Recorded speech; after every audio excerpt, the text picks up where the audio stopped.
ప్రధాని మోడీ చిత్రపటానికి వరంగల్ రోడ్ సర్కిల్లో గల అమరవీరుల స్థూపం వద్ద నర్సంపేట పట్టణ బీజేపీ నాయకులతో కలిసి పాలాభిషేకం చేశారు బీజేపీ పట్టణ అధ్యక్షుడు గూడూరు సందీప్. ఈ కార్యక్రమంలో పాల్గొన్న వరంగల్ ఉపాధ్యక్షులు రేసు శ్రీనివాస్ మాట్లాడుతూ ప్రధాని మోడీ తలపెట్టిన జనగణనతో పాటు కులగణన చేపట్టడం చారిత్రాత్మక నిర్ణయమని, జనగణన మరియు కులగణన సామాజికంగా, ఆర్థికంగా, రాజకీయంగా ఎంతో ముఖ్యమైన విషయాలని, వెనుకబడిన అన్ని వర్గాల వారికి సామాజిక న్యాయం, రిజర్వేషన్ల విధానం, వనరుల పంపిణీ, విద్య, ఉద్యోగం ఎన్నో ప్రభుత్వ పథకాలను సమర్థవంతంగా అమలు చేయవచ్చన్నారు. ఈ కార్యక్రమంలో రాష్ట్ర కౌన్సిల్ మెంబర్ నరసింహారాములు, ఓబీసీ మోర్చా రాష్ట్ర అధికార ప్రతినిధి ఆంజనేయులు, సీనియర్ నాయకులు ఠాకూర్ రవీందర్ సింగ్, జిల్లా కౌన్సిల్ మెంబర్ రామచందర్, రూరల్ మండల అధ్యక్షులు అంబేద్కర్, బీజేపీ నర్సంపేట పట్టణ ప్రధాన కార్యదర్శులు శ్రీనివాస్, సరిత, ఉపాధ్యక్షులు నాగేంద్రబాబు, ఠాకూర్ విజయ్ సింగ్ తదితరులు పాల్గొన్నారు.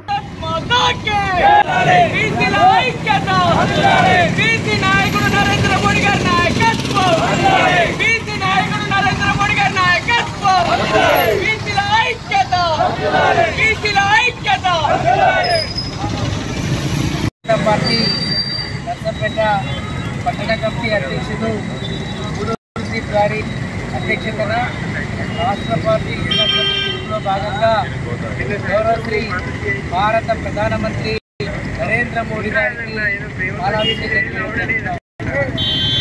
భారతదేశంలో 30 సంవత్సరాల క్రితము కులగణన నిర్వహించడం జరిగింది. జనాభా ప్రాతిపదికన 20 సంవత్సరాల భారతదేశంలో జనగణన జరుగుతుండగా కాంగ్రెస్ పార్టీ చేసినటువంటి ఇది 30 సంవత్సరాల కాలం పట్టడం జరిగింది. 30 సంవత్సరాల క్రితం జరిగినటువంటి జనాభా గణన తర్వాత భారతదేశంలో ప్రతిష్టాత్మకంగా నిర్ణయించుకోవడం జరిగింది ఈ కులగణన అనేటువంటి పథకం. ఈ కులగణన అనేటువంటిది దీన్ని కాంగ్రెస్ పార్టీ మా వల్లనే నరేంద్ర మోడీ చెప్తున్నారు అనేటువంటి ఒక భావన ఏదైతే ఉన్నదో అది నిజంగా కాంగ్రెస్ పార్టీ అవగాహన రాహిత్యానికి అది నిజంగా భారతీయ జనతా పార్టీ తరఫున మేము భావిస్తూ ఉన్నాం. ఎందుకంటే ఇక్కడ క్రమంగా జరగాల్సినటువంటి ప్రాతిపదిక అది కంపల్సరీ జరగాల్సిందే, కానీ ఆలస్యమైంది. అది కంటిన్యూషన్లో ఈరోజు బీసీల యొక్క జనాభా ఎంత ఉన్నది, బీసీల యొక్క ఎస్సీ ఎస్టీ బీసీల యొక్క జనాభా ఎంత ఉన్నది అనేటువంటి అంశం జనాభా యొక్క ప్రాతిపదికన కులగణన జరుగుతూ ఉన్నది. కాంగ్రెస్ పార్టీ చెప్తానో లేకపోతే ఇంకోళ్ళు చెప్తానో కులగణన చేయాల్సినటువంటి దుస్థితిలో భారతీయ జనతా పార్టీ నరేంద్ర మోడీ ప్రభుత్వం లేదు.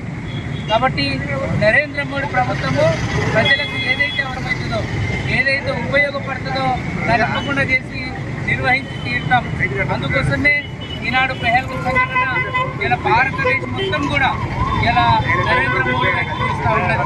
పెహల్గాం సంఘటన ఉగ్రవాదులను ఏ విధంగా అంతమొందిస్తారు, ఏ విధంగా జరుగుతూ ఉన్నది అనేటువంటి విషయాన్ని ఇలా భారతదేశం మొత్తం చూస్తున్నది. అందుకోసమే అలాంటి గొప్ప నాయకుడి యొక్క నాయకత్వంలో ఇలా కులగణన జరుగుతూ ఉంది. ఈ కులగణన ప్రధానంగా అసలైనటువంటి బీసీ ఎవరైతే ఉన్నారో వాళ్ళ అనేటువంటి విషయాన్ని తెలియజేసుకుంటూ ఈ అవకాశం ఇచ్చినటువంటి మిత్రులందరూ కూడా ధన్యవాదాలు తెలియజేస్తున్నాను. జై హింద్, జై భారత్.